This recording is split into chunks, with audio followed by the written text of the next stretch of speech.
안녕하세요. 8동401호 앤디입니다. 에나입니다. 또 소개를 해야 되지 않을까요?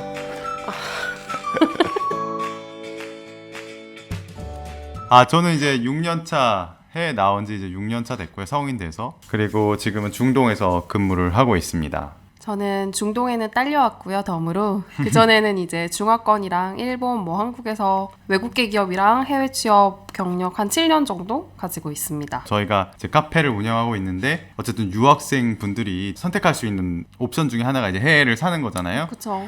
장점이 많을까요? 단점이 많을까요? 진짜 그냥 장단점이라는 얘기보다는 특징이 있다. 장점이 어쩔 땐 단점이고 단점이 어쩔 땐 장점이고 이렇다. 그 한 가지 한 가지씩 짚어는 봐야 될 것 같아요. 굉장히 잘 이렇게 피하셔서 말씀을 하시네요. 아니 저의 목표는 이 채널을 통해서 여러분들께 제가 드리고 싶은 팁은 저의 생각이라기보다는 그냥 이런 면이 있고 저런 면이 있는데 이거를 두 개 다 잘 봤으면 좋겠어요. 알겠습니다. 일단 첫 번째로 장점이죠. 이거는 라이프가 좋다. 급여에 비해서 라이프가 좋다. 이거에 대해서는 애나님 생각은 어때요? 그러니까 내가 드리는 시간이라던가 내가 드리는 그 노동력에 비하여 좀 월급이 좋다 아니면 처우가 괜찮다라는 질문이시죠. 그렇죠. 저도 거기에 동의를 합니다. 이제 한국에서 외국계를 다녀도 좀 저는 더 좋다라고 느꼈었어요. 해외에 나와서 살기 전에는 막상 모른단 말이에요. 나가서 또 살면은 그 장밋빛 워라벨이 이제 1년에 2주 누리던 그 휴가 같은 워라벨을 365일 누리시잖아요. 그러면 어느 순간 시간도 되게 천천히 가는 것 같고. 제가 생각했을 때 이거를 어떻게 비교를 해야 되냐면 같은 직종 그리고 같은 규모의 회사 한국이 급여가 그렇게 나쁘지 않은데 회사마다 급여 차이가 좀 많이 나고 그래서 이거를 쉽게 얘기할 수 없지만 또 이제 이것도 국가마다 좀 다른 문제라고 생각을 하는 게 베트남이나 인도네시아나 이런 동남아 아시아 국가들 그러니까 환율이 좀 저렴한 데를 가게 되면 아무래도 인건비가 조금 낮아질 수밖에 없어요. 그런데 사실 그런 데 가는 게 남는 거는 더 많이 남을 수도 있어요. 뭐냐면 어떻게 사느냐에 따라서. 어떻게 사느냐에 따라서 예를 들어서 중국에 있을 때 저희가 한 사람당 학비 포함해가지고 120만 원 정도 한 달에 썼는데 굉장히 잘 살았잖아요. 어떻게 그쵸. 보면은 네. 어떤 나라에 가느냐에 따라서 굉장히 많이 다를 것 같고 라이프 스타일은 제 생각에는 한국이 좀 많이 좋아졌잖아요. 우리가 모르는 한국이 있잖아요. 아, 그렇죠. 그리고 친구들한테 얘기를 들어봐도 이제 뭐 야근 많이 안 한다 이런 분들도 많이 있고 물론 회사마다 많이 다르겠지만 왜 워라밸이 좋다는 얘기가 나오냐면 제 생각에는 소셜이 한국만큼 많을 수가 없어요. 일단 보세요. 아무리 친구가 없는 사람도 부모님 있고 형제 자매 있고 친척들도 있고 하잖아요. 외국에 오면 일단 기본적으로 가족이 없잖아요. 그러다 보니까 주말이 온전히 어쨌든 주말 하루를 쉬더라도 온전히 내 거잖아요. 거의 그렇죠. 예, 아니면은 뭐 부부면은 둘이 아니면 가족이면 그 가족 그 핵가족만 이렇게 집중을 할 수 있기 때문에 이 워라밸이 좋다라는 말은 어느 정도는 그런 맥락에서 보셔야 될 것 같다.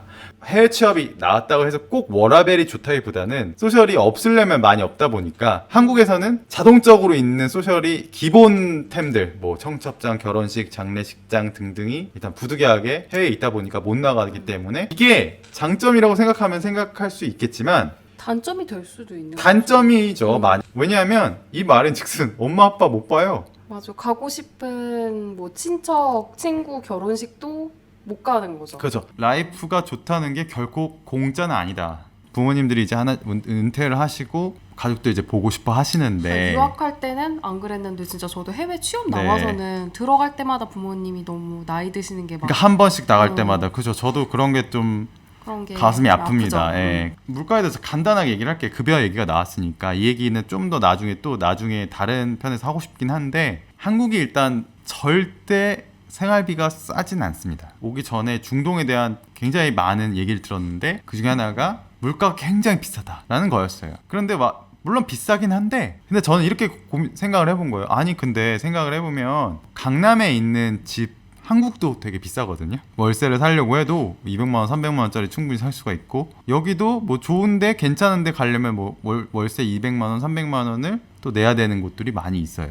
저희 지금 얼마 쓰고 있냐면 뭐 아주 작은 이제 스튜디오. 네, 단칸방이지만 여기가 지금 전기세랑 인터넷 포함해가지고 한 70만 원 정도 엄청 괜찮은 거죠. 물론 이거 이제 발품 많이 팔아가지고 이제 한 거긴 한데 그런 면에서 봤을 때 해외 취업하면은 남길 수 있는 여지가 많이 있어요. 왜냐하면 아까 말했다시피 그런 돈이 덜 나가기 때문에 소셜에 돈이 나가지 않기 때문에. 그래서 저는 해외 취업을 어떤 분들에게 추천하냐면 내가 뭔가 해야 될 일이 있다거나 뭐 시험 준비라든가 아니면은 내가 못했던 것들을 해보고 싶었던 것들 아니면은 해보고 싶었던 공부가 2, 3년 있다던가 그러면은 이게 정말 좋은 것 같아요. 그런 시간이 많다는 게. 반면에 소셜이 없을 가능성이 높고 그리고 한국이 그리워질 수도 있다. 한국에서 사셨던 분이라면 혹은 내가 원래 학교를 졸업한 뭐 중국이면 중국, 미국이면 미국 어디든 회귀하고 싶은 좀 네, 그런 좀 회귀 본능이 있을 수가 살아나는 것 있다. 같아요. 예, 이렇게 좀 정리를 해볼 수가 있겠네요. 장점이자 단점이다. 예, 네. 이런 게 시간이 많다는 거. 결국은 첫 번째도 장점이면서 단점이다로 결론이 나네요. 자, 두 번째로 한번 넘어가 볼까요? 네, 다음 한번 얘기해 주세요. 다음은 이제 이직이 용이하다. 취업이라는 거는 어디 가나 똑같지만 맞는 사람 쓰는 거지. 잘하는 사람 혹은 우수한 사람 뽑는 게 아니에요. 그러니까 특히 해외 취업이 더 그래요. 왜냐면 해외 취업을 보통 하면은 여러분들은 노동자로서 우리나라에서 보호받는 것만큼 보호받을 걸 기대하고 가면 안 돼요. 만약에 예를 들어서 로컬 기업에 취업을 했다? 보통은 노동법은 근로자를 이제 지켜주게끔 설계가 되어 있는데 로컬 기업을 지켜줄 수도 있다는 거죠. 반대로 그냥 갑자기 잘려도 그렇죠. 뭐 없을 왜냐면 수도 외국인 있고. 노동자이기 때문에 비자도 일단 회사에 의지해서 받고 있는 상태가 그렇죠. 가장 큰 그런 장치라면 장치인데 네. 그렇기 때문에 이직이 용이한 것도 있어요. 왜냐하면 우리는 뭐 멀시너리이기 때문에 용병이기 때문에 오직 경제적 효용과 가치로서 평가받는 냉정한 자본주의 논리만 적용되는 시장이라는 거죠. 그렇기 때문에 어떤 리스크들이 또 있냐면 내가 아무리 잘해도 내가 비싸면 그럼 또 자리 찾기가 쉽지 예를 들어서 않아요. 이거예요. 그러니까 내가 어디 베트남에 갔어요. 베트남에 가서 베트남 친구를 열심히 가르쳐 줬어요. 그런데 이제 베트남 친구 잘하니까 내가 똑같은 일을 했으니까 이 친구가 해도 크게 문제가 없어요. 그러면 내가 필요가 없을 수도 있다는 거죠. 그렇다고 해서 그런 일이 빈번하게 발생한다 이렇게 말씀드리는 게 아니라 이게 그렇기 때문에 제 생각에는 이직률이 높다, 이직을 잘할 수 있다는 것은 결국 무슨 얘기냐면 잘릴 가능성이 우리나라보다 훨씬 크다. 고용 안정성이 낮다. 고용 안정성이 매우 낮다. 이것도 역시 장단점이네요. 이것도 장점이다 단점이다. 결국 장점도 없고 단점도 없다. 이직이 용이하고 잘리기 쉽다. 있는 팩트를 나열하고 있는 것 네. 같아 점점. 아니 근데 제가 이제 또 계속 말이 길어지는데 그렇다고 막 너무 막 빨리 잘리거나 아니면은 노동법에 아예 없거나 이런 건 절대 아닙니다. 그리고 여기도 마찬가지입니다. 노동자들이 노동법의 보호를 받아서 예를 들어서 너무 겁내실 필요는 없어요. 예를 들어서, 회사에서 내 비자 맞아요. 빼버리면 어떡하지 뭐 이러고 네, 할 말도 못하고 이러시지 그렇게 필요는 할 없어요. 거는 거의 없다고 보시면 되고 그리고 여기 국가 같은 경우에도 그래도 1년에 한 번씩 뭐 비행기표는 꼭 줘야 된다 뭐 이런 맞아요, 규정이 맞아요. 있습니다. 배우자 비자를 예, 꼭 해줘야 된다. 예, 뭐 예. 이런 규정들. 그래 인간적인 규정들이 다 있으니까 정규직과 비정규직 그 어디 중간쯤에 대부분의 일자리들이 있다. 그 정도의 보호를 받는다. 또 다음 팩트를 얘기해 주시는 건가요? 다음은 이제 다음은 단점이요? 이거 비슷한 건데 사회생활 스트레스가 졌다. 이 여기선 사회생활이라는 거는 아까 제가 말했던 경조사나 뭐 이런 거 아니라 회사에 다니면 어떻게 생각하세요? 미비하지만 1년 동안 국내 기업을 다녔던 사람으로서 얘기를 하자면 저는 처음에는 유학하고 들어가서 제가 받는 건 줄 알았는데 회사 동기 언니 오빠들도 다 똑같이 생각을 하더라고요. 사회생활을 시작하면 다 이렇구나. 이렇게 동기들끼리 술을 먹는 게 이렇게 맛있어지는구나. 외국계 회사를 한국에서 다닐 때도 출장 가는 게 그렇게 좋았어요. 장기 출장 가는 거. 뭐 대만 본사나 아니면은 저기 하다못해 남경의 공장이나 뭐 주해 뭐 해주 이런데 공장을 보내줘도 한국 사무실에서 이렇게 뻑딱뻑딱 거리는 것도 재밌긴 하지만 아무래도 이렇게 외국인 분들이랑 같이 있으면은 좀 호칭에서도 좀 자유롭고 일단. 일단 호칭이 네, 되게 호칭에서도 큰 것 같아요, 자유롭고. 진짜. 우리나라는 어떻게든 수평적으로 하는 게 너무 불편하잖아요.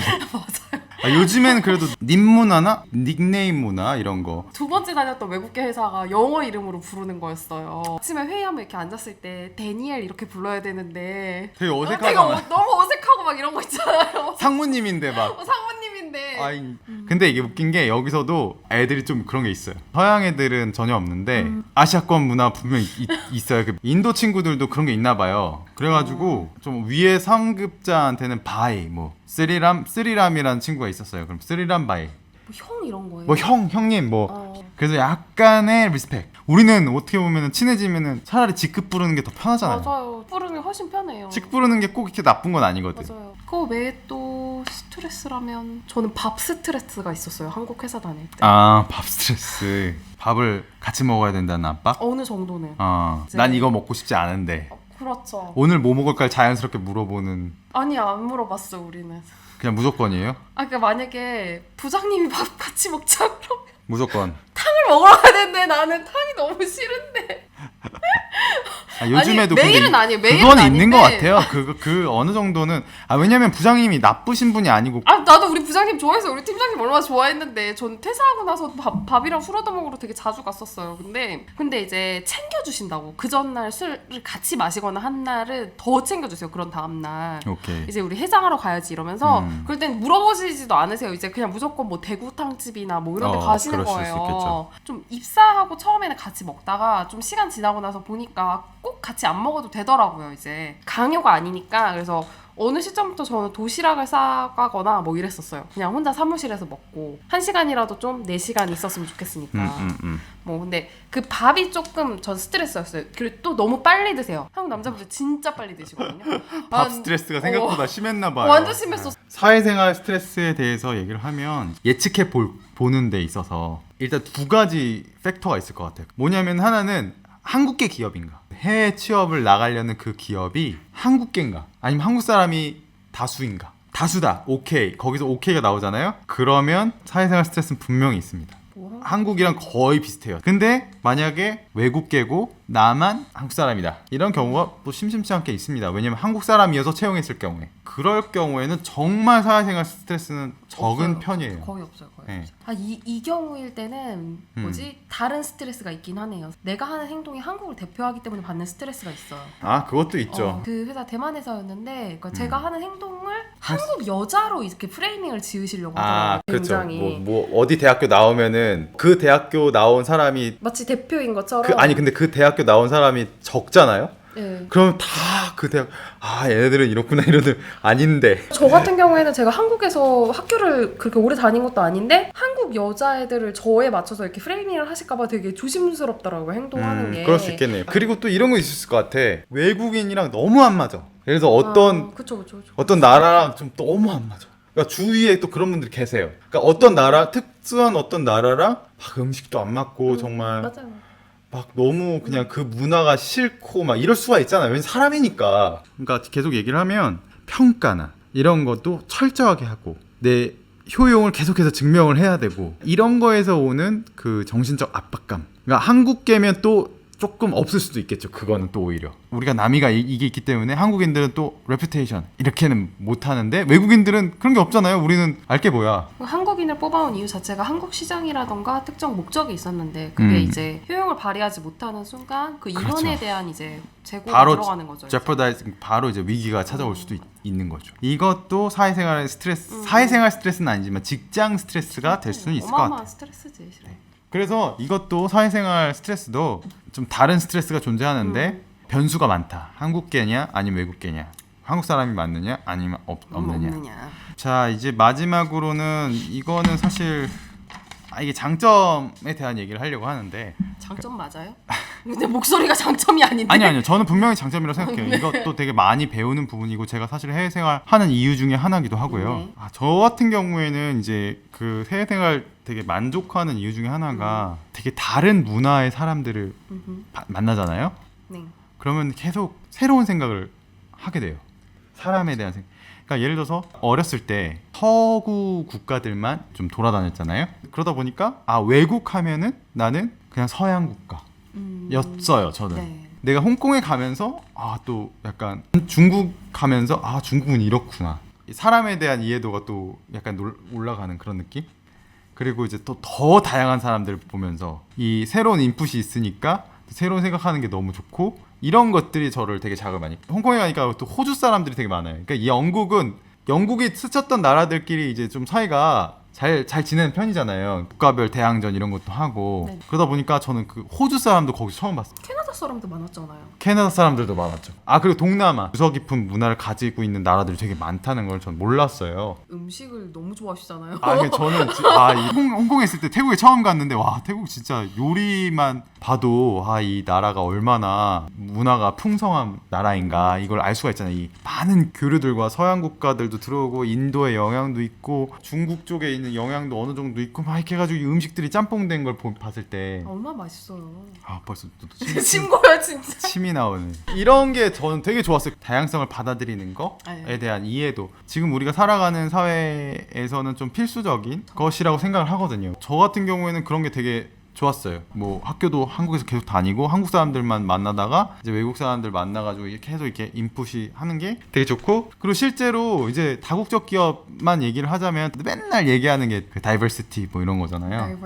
다이버시티에 대한 이해도와 뭐 이런 것들이 좋느냐, 뭐 이런 것들이 실제로 역량으로서 평가받는 요소라는 거죠. 그러니까 이거를 편견 없이 받아들일 수 있는 맞아요. 요소. 앤디님 같은 경우에 보면은 지금 해외생활 시작하신 지 네. 6년째 되셨잖아요. 네. 제가 처음 해외생활 시작했을 때랑은 진짜 많이 다르시게, 물론 전 유학을 한국에서 오래 했으니까, 근데 약간 앤디님의 이 해외생활 옆에서 계속 보면은 이게 약간 그 러시아 인형 있잖아요. 그거 깨고 나오는 것처럼 조그만한 인형 홍콩에서 깨고 나와서 그 다음에 이렇게 중국 깨고 나오고 그 다음에 이렇게 아시아 깨고 나오고 그 다음에 이제 이렇게 중동까지 온 그런 느낌이에요 보면. 네, 그래서 맞아요. 저도 그런 것 같아요. 저 새로운 곳에 노출될 때마다 계속 사람이 조금 생각하는 것도 이렇게 변하고 약간 커지는 것 같아요. 커지고 안 커지고는 아니, 제가 말할 거 아닌 것 맵이 같고. 커지는 것 같아. 맵이. 그러니까 그렇죠. 맵이. 이제 나의 세계관이 좀 아니, 이렇게. 지리적으로 그냥 커진다고 네. 이렇게 맵이. 그 옛날에는 우리가 뭐 바레인이 어디야? 아니면 소말리아가 어디야? 이게 와닿지 않았는데 소말리아가 바로 지척이야. 아니 그 얼마 전에 미드 블랙리스트 저희가 얼마 전에 끝냈거든요. 아. 근데 블랙리스트의 그 주인공이 라스알카이만 말을 하는데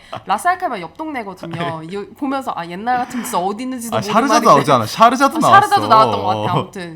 그래서 이제 아까 얘기를 계속 하면은 다국적 기업에서는 그게 또 역량으로서 평가받을 수 있기 때문에 어떤 일이 있냐면 인도 분들의 특징이 뭐냐면은 내셔널리스트이면서도 국적을 바꾸고 싶어 하시는 분들이 많이 있어요. 그러니까 다양한 이유로 해서 예를 들어서 캐나다 국적만 가지고 있어도 자기는 임금을 더 받을 수 있을 것이다. 뭐 이런 얘기를 되게 많이 해요.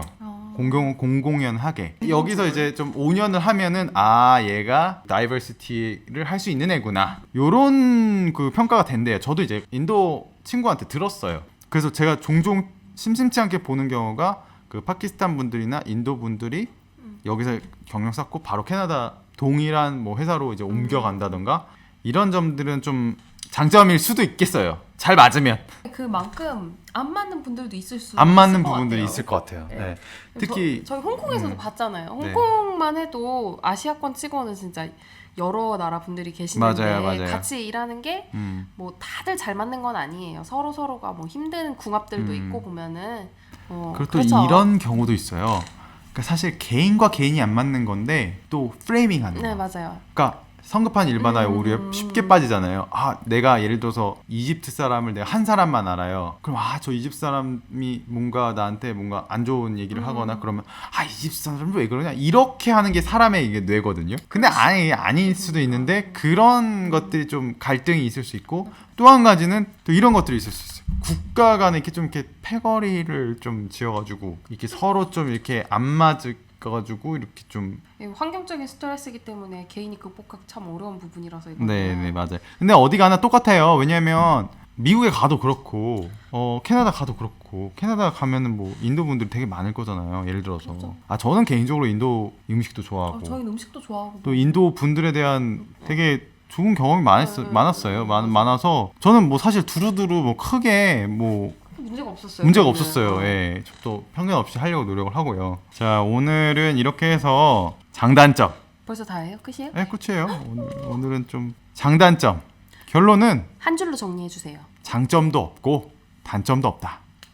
예, 장점도 없고 단점도 없는데 그냥 특징이 있을 뿐이다. 그리고 다 하기 나름이다.